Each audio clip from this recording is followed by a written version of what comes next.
Thematic perception test आपके SSB के दौरान आपके व्यक्तित्व को जानने में जो टेस्ट सबसे ज्यादा इंपॉर्टेंट रोल प्ले करता है वो है टीएटी। टीएटी साइकोलॉजिकल टेस्ट का हिस्सा होता है। आपके साइकोलॉजिकल टेस्ट में 4 तरह के टेस्ट आपके लिए जाते हैं और इन 4 टेस्ट में से सबसे इंपॉर्टेंट टेस्ट के बारे में अगर मैं बात करूं तो वो होगा TAT, that means thematic perception test.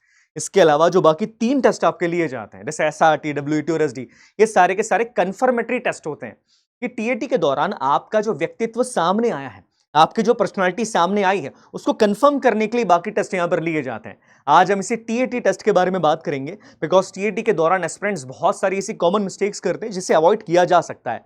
जय Hind everyone, I am Prathamesh Ranjani और मैं आप सभी का डिफेंस वाला के इस अमेजिंग प्लेटफॉर्म के ऊपर बहुत बहुत बहुत स्वागत करता हूं और मैं आशा करता हूं कि आप सभी की रिटर्न की प्रिपरेशन और एसएसबी की प्रिपरेशन दोनों बहुत बढ़िया चल रही होगी।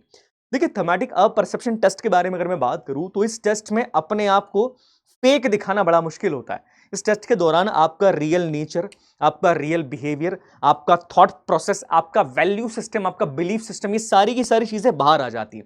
आपका रियल व्यक्तित्व जो है वो असेसर्स के सामने आ जाता है और इस टेस्ट के दौरान एस्पिरेंट्स कई बार बहुत सिली मिस्टेक्स करते हैं जिनको आपको अवॉइड करना चाहिए। अब टीएटी के दौरान की जाने वाली मिस्टेक्स के बारे में बात करूं उससे पहले मैं 2 बातें आपसे करना चाहूंगा। देखिए, एसएसबी के बारे में आप ये चीज याद रखिएगा, ये किसी व्यक्ति के व्यक्तित्व को परीक्षण करने के लिए बनाया गया एक प्रोसेस है। इसका मतलब ये नहीं होता है कि आप बहुत अच्छा टीएटी लिख लेंगे तो आपका एसएसबी क्लियर हो जाएगा या बहुत अच्छा एसआरटी लिख लेंगे तो आपका एसएसबी क्लियर हो जाएगा। आपको अपने अंदर बदलाव लाना पड़ेगा। जब तक वो एलक्यूज आपके अंदर नहीं होंगे, जब तक वो थॉट प्रोसेस आपका नहीं होगा डेवलप, तब तक आप किसी भी टेस्ट के अंदर सही तरीके से क्लियर नहीं हो सकते बिकॉज आपका मनसा वाचा कर्मणा मैच करना चाहिए। मनसा वाचा कर्मणा से ही आपकी राइट पर्सनालिटी बनती है। तो ट्राई कीजिएगा कि अपने अंदर, अपने व्यक्तित्व के अंदर, अपने थॉट प्रोसेस के अंदर बदलाव लाने की कोशिश कीजिए और अपने आप को सही कीजिए, अपने विचारों को सही कीजिए, ना कि अपने केवल टीएटी को मैं सही करता जा रहा हूं। तो चलिए इस टेस्ट के बारे में अगर हम बात करें तो देखिए, टीएटी साइकोलॉजिकल टेस्ट में जितने 4 टेस्ट होते हैं उसमें सबसे इंपॉर्टेंट टेस्ट यहां पर टीएटी होता है। इस टेस्ट के दौरान आपको 30 सेकंड्स के लिए इमेज दिखाई जाती है और उस इमेज के ऊपर आपको 4 मिनट के अंदर स्टोरी लिखनी होती है और ये काम आपको 12 बार करना होता है। दैट मींस आपके सामने 12 स्लाइड्स आती है। इन 12 स्लाइड्स में से 11 स्लाइड्स के ऊपर पिक्चर होती है और एक स्लाइड आपकी ब्लैंक होती है। हर स्लाइड के अंदर आपको एक पिक्चर दिखाया जाएगा। यहां पर पिक्चर पीपीएनडीटी की तरह हैजी नहीं होता बिकॉज ये टेस्ट आपके अपरसेप्शन का है जिसमें कोई संशय नहीं होता है। ये वास्तविकता का परीक्षण होता है कि जब वास्तविकता के सामने आपके सामने कोई परिस्थिति रखी जा रही जो कि क्लियर है, सिचुएशन क्लियर है, आप उस सिचुएशन को देखकर क्या समझते हैं, आपका वैल्यू सिस्टम क्या बोलता है, आप क्या सोचने समझने की क्षमता रखते हैं, ये यहां पर देखा जाता है।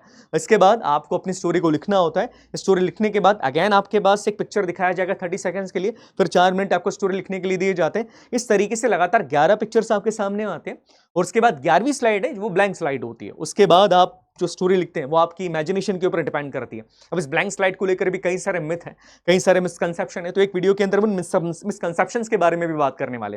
बट आज हम जिस टॉपिक के बारे में बात करेंगे, टॉपिक बड़ा इंपॉर्टेंट और बड़ा महत्वपूर्ण है। 20 ऐसी कॉमन मिस्टेक्स जो एस्पिरेंट्स करते हैं जब भी आप टीएटी स्टोरी लिखते हैं। आई न्यू आप लोग लिख रहे होंगे, अभी आप अगर तैयारी कर रहे हैं टीएटी की तो आप बहुत सारी स्टोरीज अपने घर पर लिखते हैं। किसी पिक्चर को देखने के बाद जब आप स्टोरी लिखते हैं तो क्या कॉमन मिस्टेक्स एक्सपीरियंस करते हैं, आज उन्हीं मिस्टेक्स के बारे में हम बात करेंगे। एग्जाम्पल की बात की जाए, एज अप्रोप्रिएट मैच्योरिटी यहाँ पर नहीं दिखती है। व्यक्ति का जो वैल्यू सिस्टम है उसमें कहीं ना कहीं नेगेटिविटी यहाँ पर दिखती है। कई बार हम सही तरीके से चीज़ों को ऑब्जर्व नहीं करते हैं और एग्जाम्पल्स के साथ आज हम इन मिस्टेक्स के बारे में बात करेंगे। आई होप ये सेशन आपके काम आएगा बिकॉज एसएसबी के दौरान ये छोटी छोटी चीज़ें बहुत मैटर रखती हैं। बहुत सारी चीज़ें ऐसी होती हैं जिन्हें हम अवॉइड करके अपने टेस्ट को और इंप्रूव कर सकते हैं। तो चलिए हम स्टार्ट करते हैं।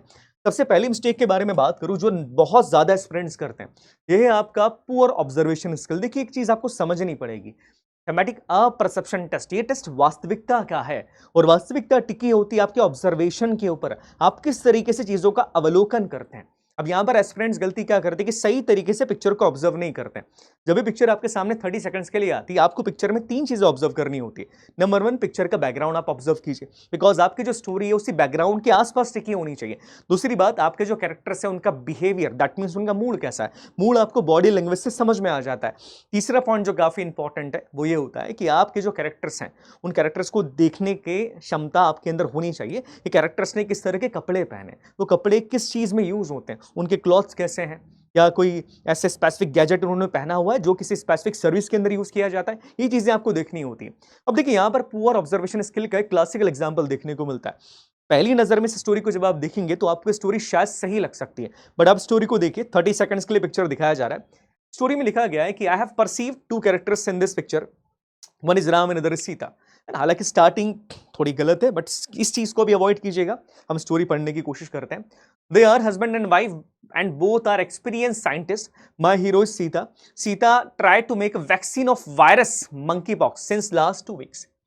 यहां पर सीन के अंदर बताया जा रहा है साहब कि जो सीता है शी इज एक्सपीरियंस साइंटिस्ट, एक शब्द लिखा है यहां पर, एक्सपीरियंस साइंटिस्ट है वो, और वो मंकी पॉक्स की वैक्सीन को विकसित करने की कोशिश कर रही है।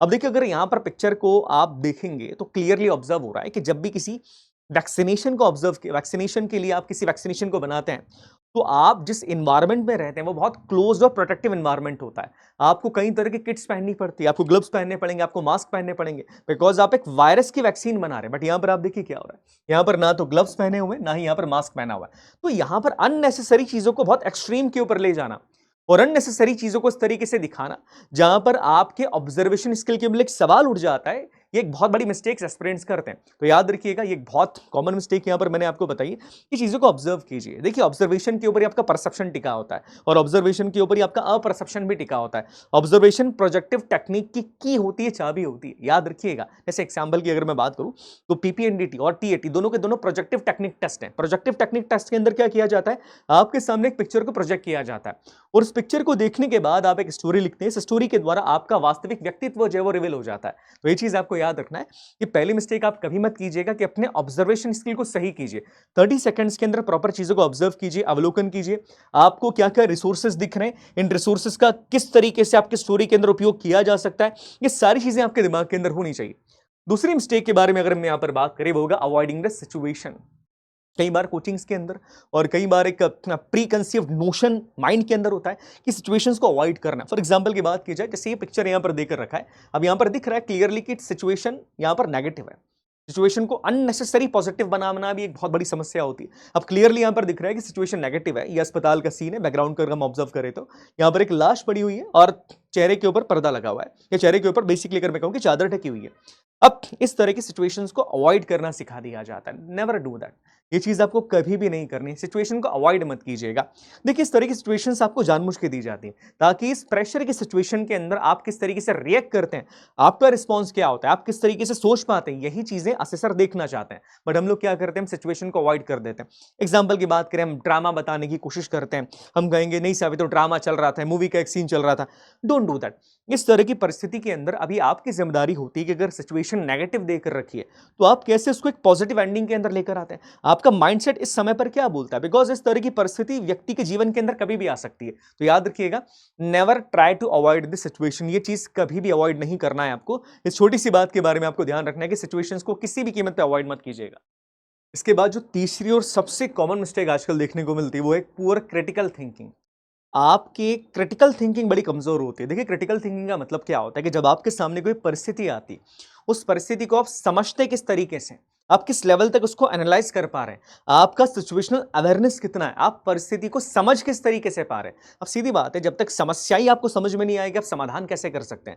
आपकी क्रिटिकल थिंकिंग बेस्ड होती है आपके एक्सपीरियंस के ऊपर, आपके एनालिसिस के ऊपर और आपकी सिचुएशन को समझने की क्षमता के ऊपर। अब एग्जाम्पल की बात करें कि यहाँ पर एस्पिरेंट्स कई बार ये गलती करते हैं कि वो परिस्थिति को समझ ही नहीं पाते हैं। पिक्चर में क्लियरली एक परिस्थिति देकर रखी है पर उनकी क्रिटिकल थिंकिंग बड़ी कमजोर होती है, बिकॉज सिचुएशनल अवेयरनेस हमारी बड़ी कम है, हमारी ऑब्जर्वेशन स्किल बड़ी कम होती है, हम तरीके नहीं कर पा रहे, हम परिस्थिति को समझ नहीं पा रहे कि इस परिस्थिति में हमारा जवाब होना क्या चाहिए। और इसलिए मैं एक चीज हमेशा कहता हूं कि जब हम बात करते हैं मदर ऑफ ऑल OLQs के बारे में, वो क्या होती है, वो आपकी रीजनिंग एबिलिटी, आपकी विश्लेषण करने की क्षमता, आपकी तर्क करने की क्षमता। बट एस्पिरेंट्स के अंदर ये बहुत बड़ी कमी होती है कि वो विश्लेषण ही नहीं कर पा रहे। अब यहां पर इस परिस्थिति को आप देखिएगा, इस परिस्थिति के अंदर क्लियरली दिख रहा है कि यहां पर कुछ ना कुछ गड़बड़ है।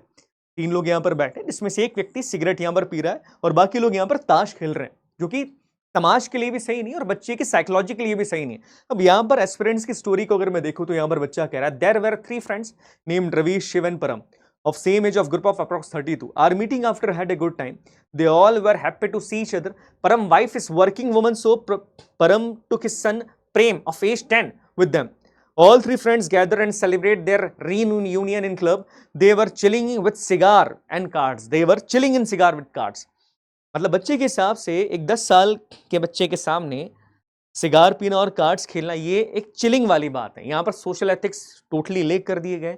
एथिकल थिंकिंग बिल्कुल यहां पर खत्म हो गई है और बच्चा तरक्की नहीं कर पा रहा है कि सिचुएशन के अंदर करना क्या चाहिए। इस सिचुएशन में जो सबसे बड़ी समस्या दिख रही है उसको अवॉइड कर दिया गया कि लोग सिगरेट यहां पर पी रहे, ताश खेल रहे और पास में बच्चा बैठा है। आगे क्या लिखते हैं देखिए, they were chilling with cigar and cars. Ravi is software engineer. Param is an entrepreneur and Shiv is an officer who came home during his vacation. All three studied in same engineering college and they were roommates. Shiv talked about how he was able to crack the CDS examination because of their friends. Ravi helped them in English and Param helped him in GS paper. And they also gave notes of morning lectures that he usually missed and how they took him to SSB center during the night. परिस्थिति समझ ही नहीं पाए, आपकी सोच बड़ी संकीर्ण यहां पर है, सिचुएशनल अवेयरनेस आपकी यहां पर जीरो थी, आप परिस्थिति का विश्लेषण ही नहीं कर पा रहे कि समस्या यहां पर है क्या। ये क्लासिकल एग्जांपल है पुअर क्रिटिकल थिंकिंग का। देखिए समझिएगा, आप इस चीज को समझना पड़ेगा।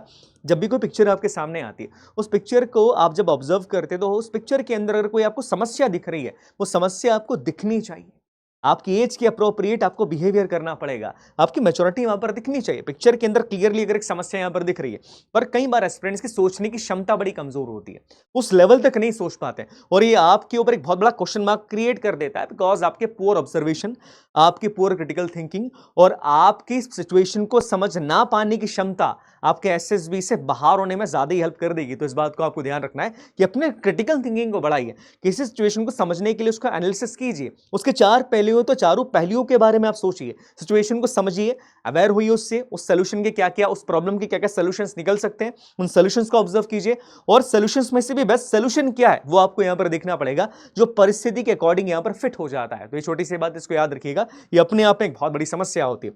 इसके बाद स्टोरीज के अंदर एक और बहुत बड़ी समस्या देखने को मिलती है कि स्टूडेंट्स एक्सट्रीम पे चले जाते हैं, चरम पे चले जाना, अननेसेसरी ऐसी चीज को इंक्लूड करना जिसे इंक्लूड करने की जरूरत नहीं थी, अननेसेसरी प्रॉब्लम्स को इंक्लूड करना। एग्जांपल की बात करें, डेथ इंक्लूड कर दी जाती है, अननेसेसरी एक्सीडेंट्स को इंक्लूड कर दिया जाता है, अपने पर्सनल इमोशंस को स्टोरी के अंदर डाल के इसको कॉम्प्लिकेटेड बनाने की कोशिश की जाती है।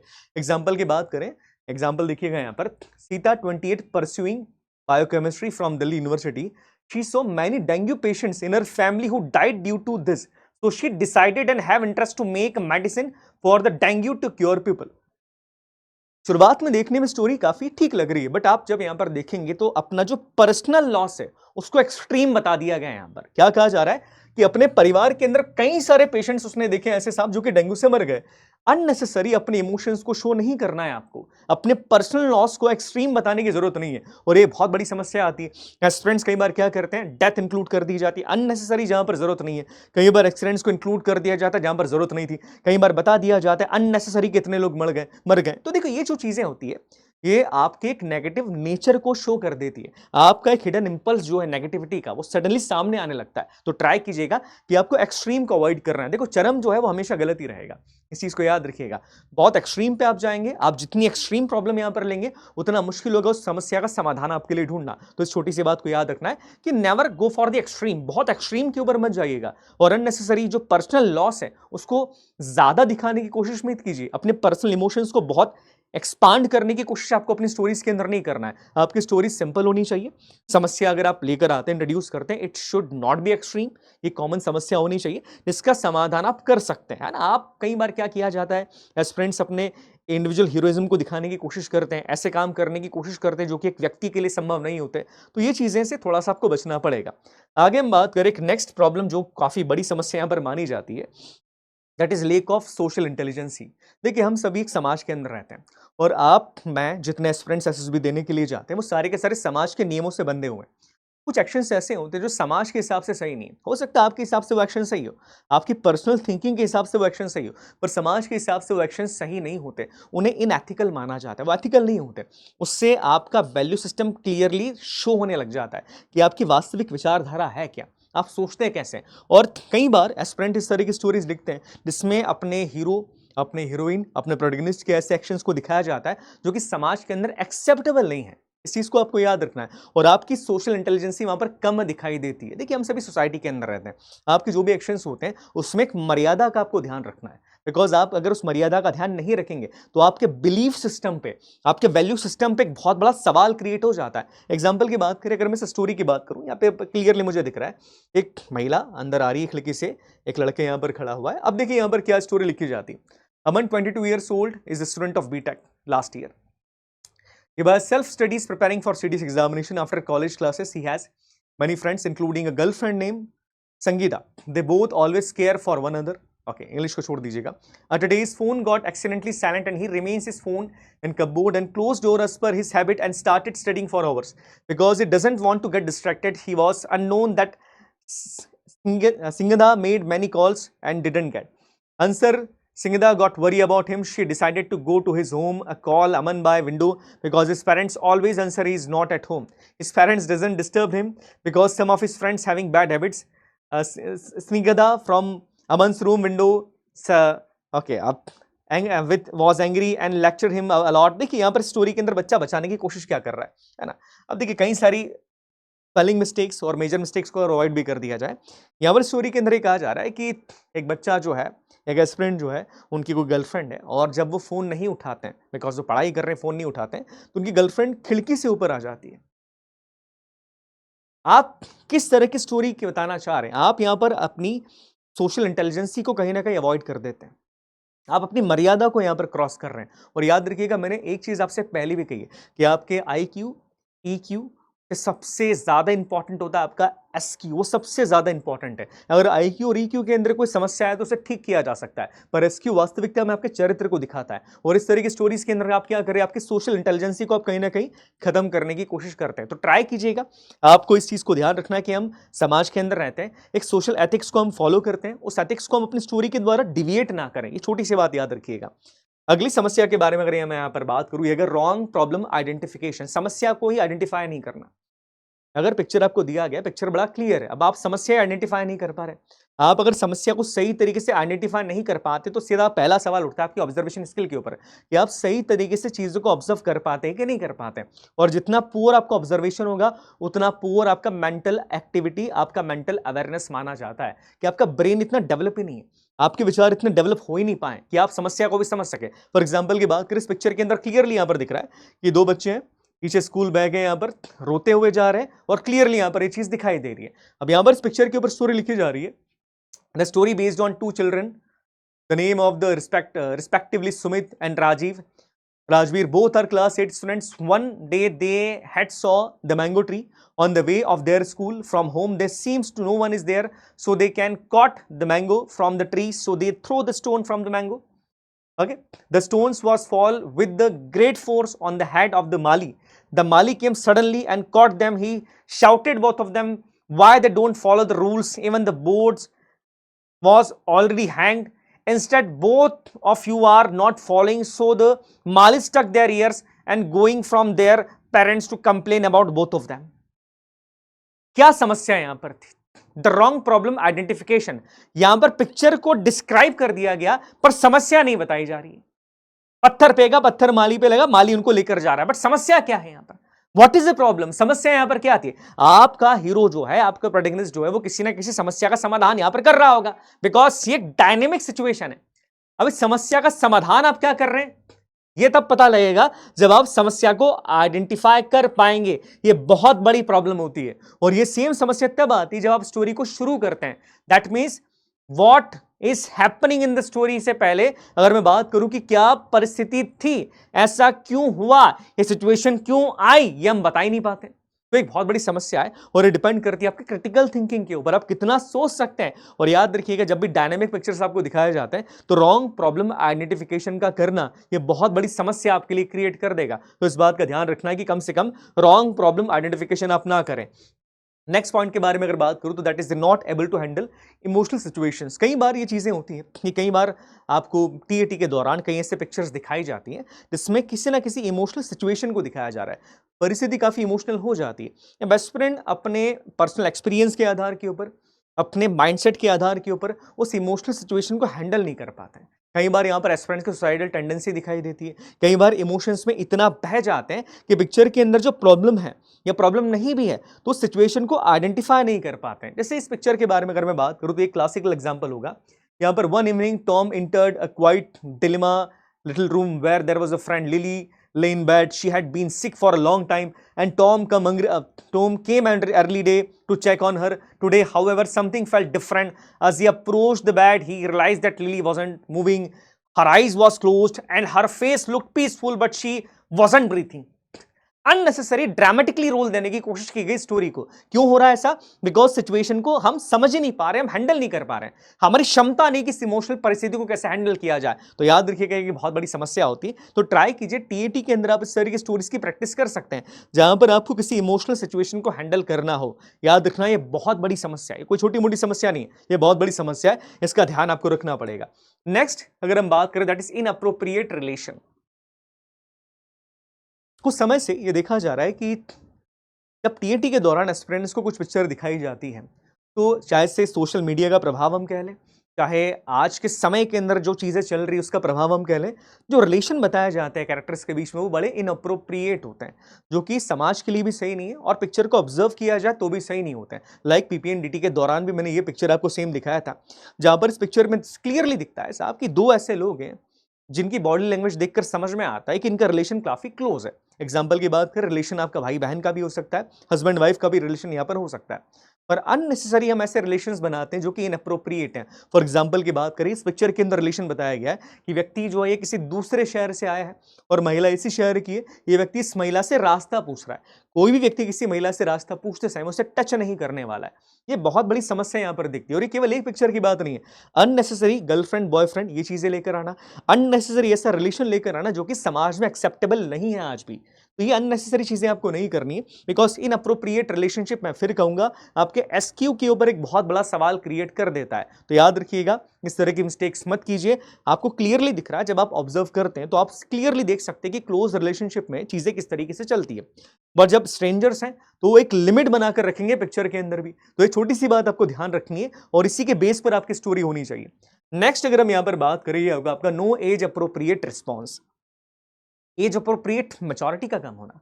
उम्र के अकॉर्डिंग, जैसे उम्र के अकॉर्डिंग आपकी हाइट बढ़ती है, आपका शरीर बढ़ता है, वैसे आपके मैच्योरिटी भी बढ़नी चाहिए। बट कई बार एस्पिरेंट्स को देखा जाता है कि एनडीए का एस्पिरेंट हो या सीडीएस का एस्पिरेंट हो, एज के अकॉर्डिंग उसका रिस्पॉन्स नहीं होता है, एज के अकॉर्डिंग उसका बिहेवियर नहीं है, एज के अकॉर्डिंग उसकी मैच्योरिटी नहीं दिखती है पिक्चर्स के अंदर भी। वही रॉन्ग रिलेशनशिप्स को लेकर जाना, वही चीजें अज्यूम करना जो कि एक गलत माइंडसेट को दिखाती है, वही पॉइंट्स को लेकर बैठना जो कि एक सही माइंडसेट नहीं दिखाती है आपका, और आपके एज के मैच्योरिटी के ऊपर एक सवाल क्रिएट हो जाता है। तो याद रखिएगा, आपकी स्टोरी से आपकी मैच्योरिटी दिखनी चाहिए। आपकी स्टोरी में आप अगर किसी समस्या को ले रहे हैं, वो समस्या ऐसी होनी चाहिए जो कि आपके एज के अकॉर्डिंग हो। आप ऐसी समस्या को इंट्रोड्यूस मत कीजिएगा जो कि आपकी एज के अकॉर्डिंग नहीं है, जो कि आपकी मैच्योरिटी के ऊपर एक सवाल उठा देती है। बिकॉज उम्र के अकॉर्डिंग आपका मानसिक विकास होना भी अत्यंत आवश्यक होता है, और जो हर व्यक्ति का होता ही है, बट कई बार हम स्टोरीज के अंदर उसे दिखा नहीं पाते। तो याद रखिएगा, अपनी स्टोरीज को बहुत कॉम्प्लिकेटेड भी मत कर दीजिए, बट एटलीस्ट इतना लिखिए कि आपकी एज के अकॉर्डिंग आपकी मैच्योरिटी यहां पर दिख रही है। ये पॉइंट काफी इंपॉर्टेंट है, इसे ध्यान रखिएगा, बिकॉज कई सारे फ्रेंड्स से मिस्टेक करते हैं। नेक्स्ट समस्या के बारे में अगर हम बात करें, that is in logical approach. Picture देखा जाता है, ऑब्जर्व किया जा रहा है, चीजें समझ में आ रही है, बट पिक्चर को देखने के बाद समझ में आता है कि हम इस पिक्चर के ऊपर कुछ सोच नहीं पा रहे। वाई? बिकॉज सिचुएशन थोड़ी नेगेटिव यहां पर होगी, सिचुएशन हमारे दिमाग की सोच से बाहर है, सिचुएशन हमारी थॉट प्रोसेस से बाहर जा रही है। तो एक इनलॉजिकल अप्रोच यहां पर लगा दिया जाता है, जिसका कोई लॉजिक ही नहीं, जिसका कोई तर्क ही यहां पर नहीं होता है। फॉर एग्जाम्पल की बात करें, यहां पर पिक्चर में क्लियरली दिख रहा है साहब कि this situation is negative. Clearly यहां पर दिख रहा है ये सिचुएशन पॉजिटिव तो बिल्कुल भी नहीं है। गले पर हाथ दिख रहा है, यहां पर जिस तरह के फेशियल एक्सप्रेशंस यहां पर दिख रहे हैं, that is the negative situation यहां पर दिख रहा है। आपकी सिचुएशन के अंदर कोई समस्या तो है। अब समस्या क्या है? कुछ भी हो सकती है, बट अननेसेसरी इस नेगेटिव सिचुएशन को पॉजिटिव बनाने की कोशिश करना, और उसके लिए क्या किया जा रहा है? इनलॉजिकल अप्रोच लगाया जा रहा है। फॉर एग्जाम्पल की बात करें, इस पिक्चर के अंदर एस्पिरेंट लिखते हैं साहब कि ये दो हस्बैंड एंड वाइफ है, और वाइफ प्रेग्नेंट है। इसी खुशी के अंदर खुश होकर जो हस्बैंड है वो वाइफ के गले पर हाथ लगा रहा है, चेहरे पे हाथ लगा रहा है, क्योंकि वो खुश है। अननेसेसरी सिचुएशन को अवॉइड करने की कोशिश यहां पर की जा रही है, और अननेसेसरी इनलॉजिकल अप्रोच लगा दिया जाता है अपनी स्टोरी के अंदर, which is totally not good. याद रखिएगा, इस तरह की चीजें आपको नहीं करनी है। परिस्थिति का सामना आपको करना पड़ेगा, अवॉइड करके आप जब अप्रोच लगाने की कोशिश करते हैं या आप कुछ और बताने की कोशिश करते हैं, वो बड़ा इनलॉजिकल सा रखता है। तो छोटी सी बात याद रखिएगा, बिकॉज ये एक बहुत बड़ी समस्या के रूप में सामने चीजें आई हैं, तो इसको समझना आपकी जिम्मेदारी है। इसके अलावा भी कुछ और मिस्टेक्स होती है, जिसमें सबसे बड़ी मिस्टेक है हीरो सेंट्रिक रिस्पॉन्सेस का होना। आपका हीरो इस तरह के एक्शंस लेता है जो कि किसी एक व्यक्ति के लिए पॉसिबल नहीं है। आप अपने हीरो के द्वारा ही सारे एक्शंस लेने की कोशिश करते हैं। इसमें क्या होता है? आपकी सोशल एडेप्टेबिलिटी, आपकी सोशल एक्सेप्टेबिलिटी, आपकी सोशल अवेयरनेस और आपके कोऑर्डिनेशन के ऊपर कहीं ना कहीं एक सवाल क्रिएट हो जाता है। देखिए, फौज में कभी भी इंडिविजुअल हीरोइज्म की जगह नहीं है, यहाँ पर आपको कॉपरेशन से काम लेना पड़ता है। पर जब आपके रिस्पॉन्सेस ऐसे होते हैं जहां पर आपका हीरो ही ऐसे काम कर रहा है जो कि एक व्यक्ति के लिए संभव नहीं है, या वो काम वो दूसरों की मदद से भी कर सकता था, तो कहीं ना कहीं आपकी लीडरशिप स्किल के ऊपर एक सवाल क्रिएट हो जाता है। तो ये चीज ट्राई कीजिएगा कि अगली बार आप जब भी अपनी स्टोरी को लिखें जहां पर आप देख रहे हैं कि एक समस्या है, तो समस्या का समाधान करने के लिए आप लोगों का सहयोग ले सकते हैं। ये छोटी सी बात याद रखिएगा। इसके बाद एक बहुत बड़ी समस्या देखने को मिलती है, समस्या बहुत बड़ी है, मतलब बहुत मेरे पर्सनल एक्सपीरियंस से ये चीज मैं कह रहा हूं, बहुत बड़ी समस्या है। No sequence in the story, story के अंदर सीक्वेंस नहीं दिखता है। What lead to the situation, what is happening, what is the outcome, इसके बीच में एक सीक्वेंस हमको देखने को नहीं मिलता है। और कई बार स्टोरी फिर बड़ी हौच-पौच सी हो जाती है। आपके हीरो के जो एक्शंस है, आपके प्रोटैगनिस्ट के जो एक्शंस है, आप एक्शंस को जंप करते हैं। एक्शन आपके जस्टिफाई नहीं हो पा रहे हैं। आप एक एक्शन लेते सडनली फिर उस एक्शन को बीच में छोड़ देंगे और फिर दूसरे एक्शन के ऊपर आप जंप ले लेते हैं। ये बहुत बड़ी समस्या है। आपकी स्टोरी के अंदर एक सीक्वेंस होना ज़रूरी है। अगर सीक्वेंस नहीं है तो ये माना जाएगा कि आप सोच ही नहीं पा रहे हैं। आपकी क्रिटिकल थिंकिंग के ऊपर एक सवाल क्रिएट हो जाता है यहाँ पर। तो छोटी सी बात याद रखिएगा कि आपकी स्टोरी का सीक्वेंस सही होना चाहिए। एक सही पैटर्न को फॉलो कीजिए। पैटर्न फॉलो नहीं किया तो स्टोरी आपकी इतनी इंप्रेसिव नहीं रहने वाली है। Last but not the least, ये बहुत बड़ी समस्या है, आज के समय में ज्यादा बड़ी समस्या है, एग्रेसिव अप्रोच होना। हमने क्या किया, स्टोरी के अंदर प्रॉब्लम को, समस्या को आइडेंटिफाई कर लिया। समस्या के समाधान के लिए हमारा जो अप्रोच था वो बड़ा एग्रेसिव था। फॉर एग्जांपल की बात करें, भीड़ को खदेड़ने के लिए डंडे का उपयोग कर रहे हैं, हम चिल्ला रहे हैं भीड़ को शांत करने के लिए। कोई ऐसी सिचुएशन जहां पर शांति से काम लिया जा सकता था, हम वहां पर अननेसेसरी एग्रेशन शो कर रहे हैं। तो याद रखिएगा, एग्रेशन एक बहुत बड़ा नेगेटिव ट्रेट माना जाता है और इसको रिजॉल्व करना बड़ा मुश्किल होता है। तो ट्राई कीजिएगा कि अपनी स्टोरीज के अंदर अननेसेसरी ऐसे एग्रेसिव अप्रोच को लेकर मत आइए। अगर इन चीजों को आप ध्यान रखते हैं तो आपकी टीएटी की स्टोरी जो है वो काफी हद तक सही हो जाएगी। सो आई होप चीजें आपको समझ में आई होगी। और आज के वीडियो का मकसद केवल ये था कि इन मिस्टेक्स को आप ना करें। टीएटी की स्टोरीज को कैसे लिखना है, क्या लिखना है, टीएटी वास्तविकता के अंदर है क्या, डिटेल के अंदर नेक्स्ट वीडियो आएगा जिसमें टीएटी को हम डिटेल के अंदर डिस्कशन करेंगे। बट आई होप ये मिस्टेक्स आप अगली बार नहीं करेंगे। आपको समझ में आ गया होगा कि किन मिस्टेक्स को आपको अवॉइड करना है। तो चलिए, मैं आपसे नेक्स्ट सेशन के अंदर मिलता हूं। आप सभी अपने ध्यान रखिएगा। तब तक के लिए जय हिंद, जय भारत, भारत माता की जय।